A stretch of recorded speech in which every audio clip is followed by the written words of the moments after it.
My petals. उम्मीद है सब अच्छे होंगे। आज मैं जो ड्रामा एक्सप्लेन करने जा रही हूँ उसका नाम है माय रॉयल नेमिनीज। तो चलिए शुरू करते हैं। ड्रामा की शुरुआत में हमें कोरिया का जोशन एरा दिखाया जाता है, जब कोरिया में राजा बादशाहों का शासन चलता था। हमें बताया जाता है 2 महीने हो गए, फिर भी ये रेड टेल स्टार अभी भी आसमान से नहीं हटा।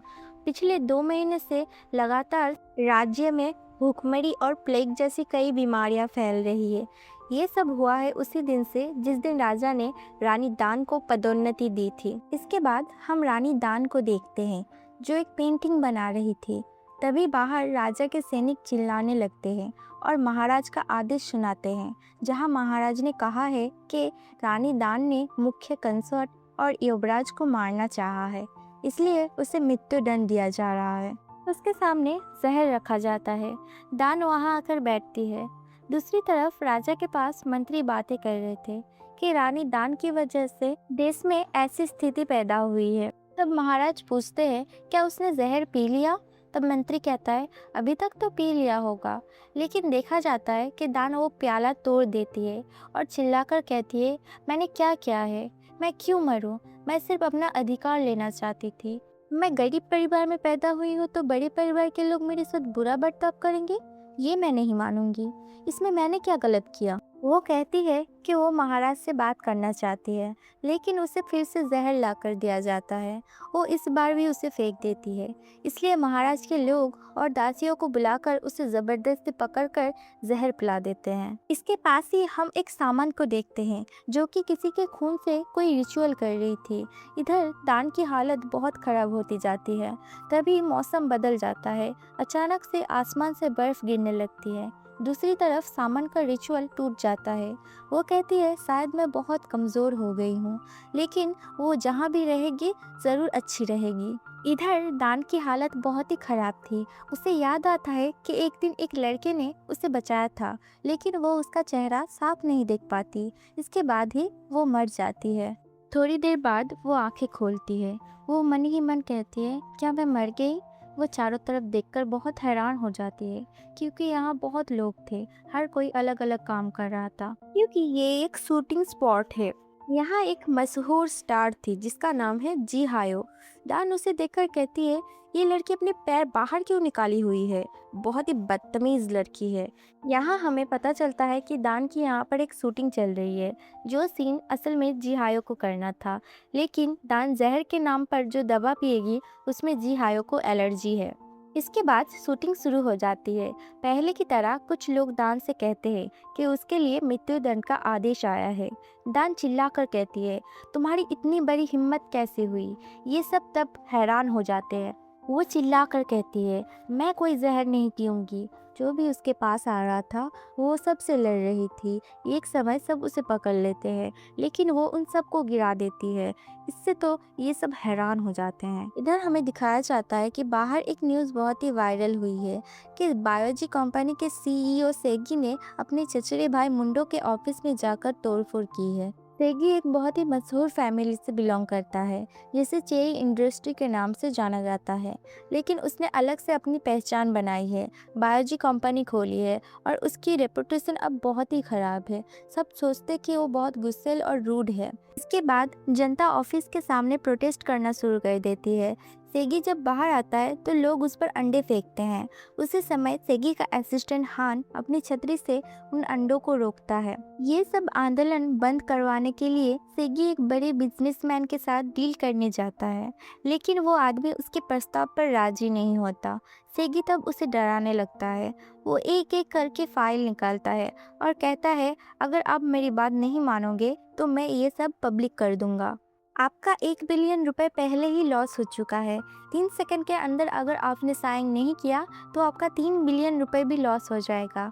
वो आदमी कोई रास्ता ना पाकर वहाँ साइन कर देता है। दूसरी तरफ हान गाड़ी में मौसम की न्यूज़ सुन रहा था, जहाँ कहा जाता है कि हर 300 साल में एक बार दुर्लभ सूर्य ग्रहण होता है।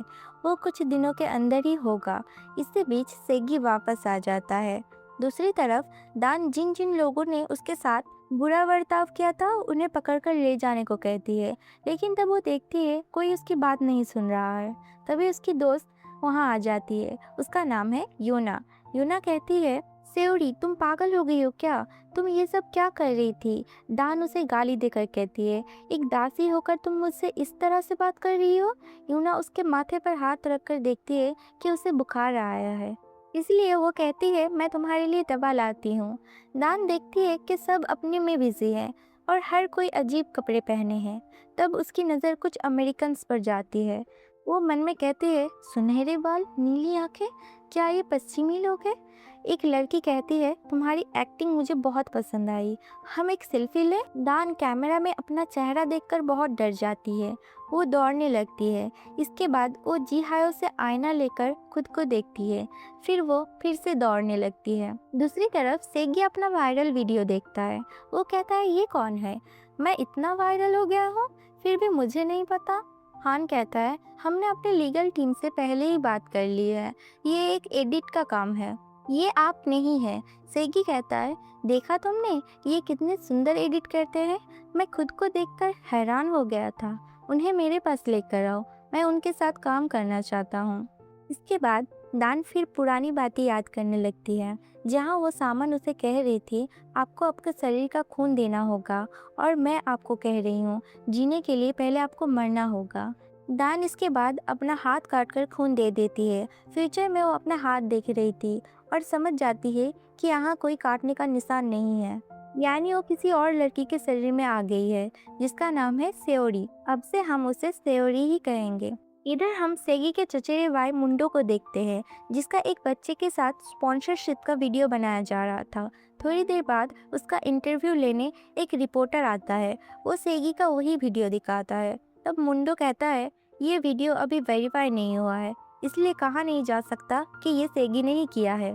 मैं विश्वास करता हूँ कि वो बहुत जिम्मेदार इंसान है, वो ऐसा नहीं कर सकता। रिपोर्टर यहाँ सेगी की माँ को लेकर कई सवाल करता है। तब मुंडो कहता है, मुझे लगता है आप असल में मेरा इंटरव्यू लेने नहीं आए हैं। ये सुनकर रिपोर्टर हड़बड़ा जाता है और कहता है, नहीं, मैं आपका इंटरव्यू लेने आया हूँ। इसके बाद इंटरव्यू जारी रहता है। दूसरी तरफ सेवड़ी की दोस्त यूना वहाँ आती है। सेवड़ी उसे गाली देना चाहती है, लेकिन इसके बाद वो मन में सोचती है, पहले उसे पूरा मामला समझना होगा। वो कहाँ है, उसकी पहचान क्या है, ये सब पहले उसे जानना होगा। सेवड़ी कहती है, तुम्हारी पोशाक देखकर लगता है तुम कोई दासी हो। तुम मुझे बताओ, तुम कौन से पैलेस से आई हो? यूना कहती है, तुम अगर ऐसे ही करती रहोगी तो सियोन तुम्हें काम नहीं देगा। तभी जी हायो और सियोन वहाँ आ जाते हैं। सेवड़ी ने देखकर कहती है, ये दो नागिन कौन है? सियोन उसे बहुत डांटने लगती है। सेवड़ी उसका पूरा चेहरा अच्छी तरह से देखती है और कहती है, पूरा चेहरा ही प्लास्टिक है। इन दोनों का मूड तो तब बहुत ही खराब हो रहा था। जिहायो उसे कहता है उनसे माफ़ी मांगने के लिए, क्योंकि सेवड़ी एक बहुत ही छोटी आर्टिस्ट थी। लेकिन सेवड़ी सीधा मना कर देती है। वो कहती है, मैंने गलत क्या किया जो मैं माफ़ी मांगूं? और वो बिल्कुल रानी के अंदाज में बात कर रही थी, जिस वजह से ये सब कुछ समझ नहीं पाते और वहाँ से चले जाते हैं। यूना कहती है, मैं समझ गई, तुम असल में उन्हें बातें सुनाने के लिए ऐसा बोल रही थी ना? तभी अचानक उसका मोबाइल बजने लगता है, जो उसने कपड़े के नीचे रखा था। सेवड़ी ये देखकर बहुत डर जाती है। वो कहती है, कपड़े के नीचे से गाना बज रहा है। दूसरी तरफ हम सेगी के दादा को देखते हैं, जिनके पास उनका असिस्टेंट आकर कहता है कि सेगी का एक वीडियो वायरल हो गया है। दूसरी तरफ सेगी कहता है, मेरे दादा हमेशा मेरे पीछे लोग लगा कर रखते हैं, वो मुझ पर जरा सा भी विश्वास नहीं करते। लेकिन हान कहता है कि विश्वास का सवाल नहीं है, दरअसल वो आपसे प्यार करते हैं। दूसरी तरफ सेवड़ी शूटिंग की बहुत सारी चीजें देखती है। वो समझ नहीं पाती ये सब क्या है। अचानक वो सामने कैदियों के कॉस्ट्यूम पहने बहुत सारे लोग देखती है, लेकिन वो सोचती है कि ये जेल तोड़कर भाग आए हैं। डायरेक्टर उन्हें जल्दी आने को कहता है, क्योंकि शूटिंग का समय जा रहा था, इसलिए ये सब एक साथ दौड़ लगाते हैं। और सेवड़ी सोचती है कि ये शायद विद्रोह करना चाहते हैं। वो तब चिल्लाते हुए दौड़ती है और कहती है, सैनिकों, सब तैयार हो जाओ, कैदी विद्रोह कर रहे हैं। लेकिन वो समझ जाती है कि कोई उसकी बात नहीं सुन रहा। दौड़ते दौड़ते वो गेट के बाहर चली आती है और वो एकदम हैरान हो जाती है, क्योंकि बाहर बड़ी बड़ी बिल्डिंग, बस, प्लेन सब कुछ था जो उसने कभी नहीं देखा था। वो समझ नहीं पा रही थी कि वो किस जगह आ गई है।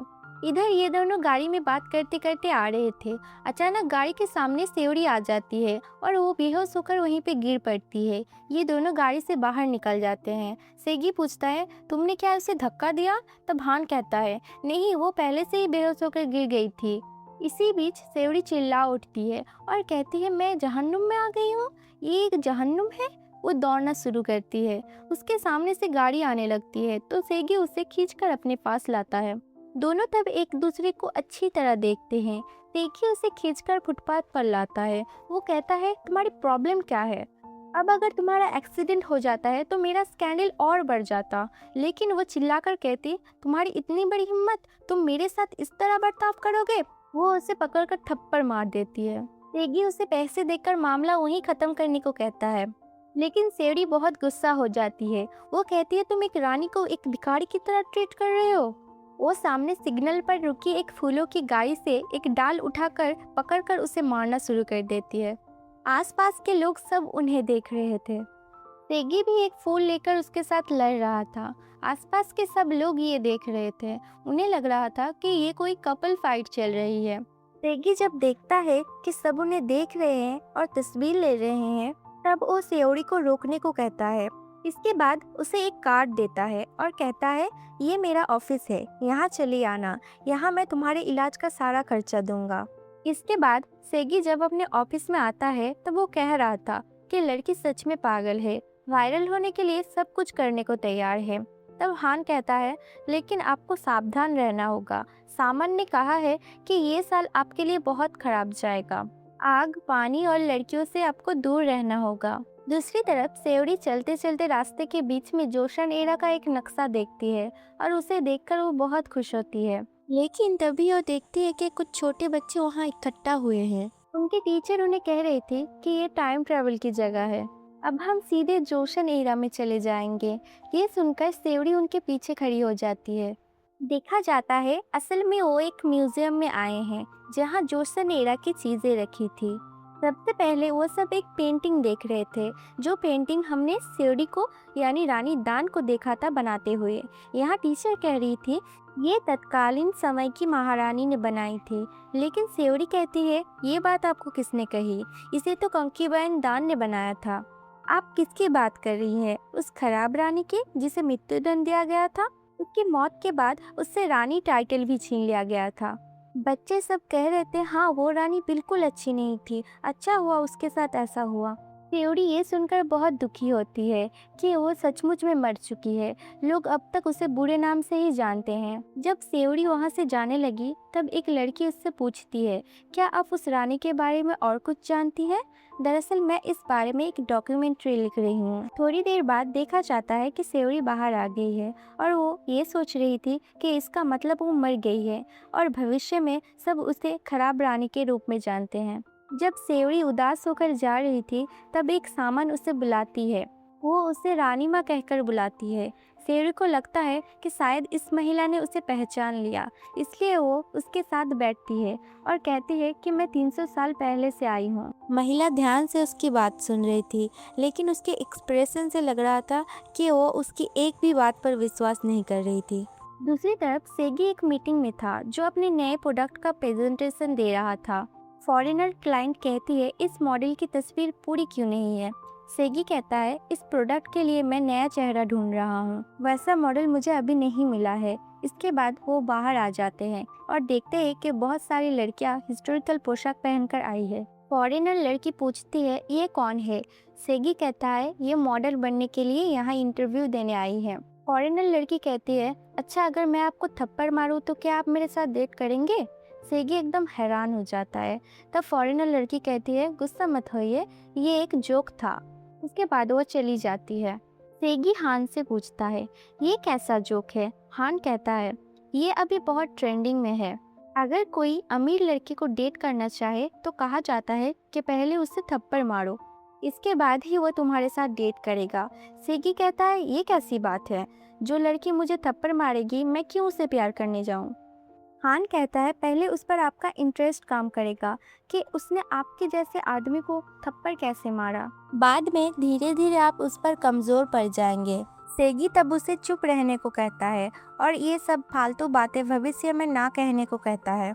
दूसरी तरफ सेवरी रास्ते में अकेले चल रही थी। वो बहुत डिप्रेस थी, लेकिन तभी अचानक से बारिश शुरू हो जाती है। सेवरी के शरीर पर बारिश पड़ती है तो वो कहती है, मुझे बहुत ठंड लग रही है। फिर वो खुद से कहती है, मुझे ठंड लग रही है, इसका मतलब मैं जिंदा हूँ। लोग मुझे चाहे बुरा कहे, मैं जिंदा हूँ यही बहुत है। इस जीवन में मुझे राजनीति में नहीं पड़ना है, मैं सिर्फ अपने लिए जीऊंगी। और फिर इसी सीन के साथ ये पार्ट यहीं पर एंड हो जाता है। अगर आप सबको नेक्स्ट पार्ट देखना है तो कमेंट कीजिए और मेरे इस छोटे से चैनल को सब्सक्राइब कीजिए। तो मिलते हैं अगले वीडियो में।